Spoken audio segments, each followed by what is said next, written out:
Algeria. They were the best team in Africa in terms of the World Cup. They're perfect to start the qualifications. How good are they, and what's their ceiling, if there is one? This may not have been like the best display of the Phoenix Foxes. It probably wasn't as good as they've played. But if, as Pep Guardiola said, football is just 11 players believing in one idea, they might be the only team in Africa currently playing football, because it's the one team that has a clear idea of how they want to play. They have an identifiable style where I feel like so many of, even the big powerhouses in Africa right now are chasing the game, whether it's Nigeria or Ivory Coast or Ghana. There's something that's not quite there. It's not clicking, and you don't see them dominate possession, dominate games the way that Algeria can in some instances, and they do look like the class. I would have said going into this round that Ghana and Algeria look like the class right now, maybe Algeria in a class of their own.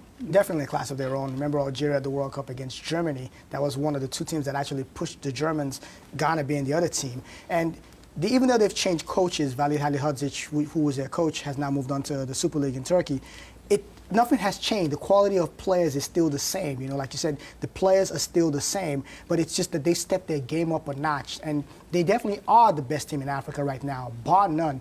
And it's funny, this team at the African Cup of Nations in 2013 wasn't necessarily, it was pretty much the same group of players. It wasn't necessarily that great to watch, and people were ready to fire the coach, but he stuck with those players, and look at them now. They've been able to gel, and they've been able to move on. Yeah, certainly.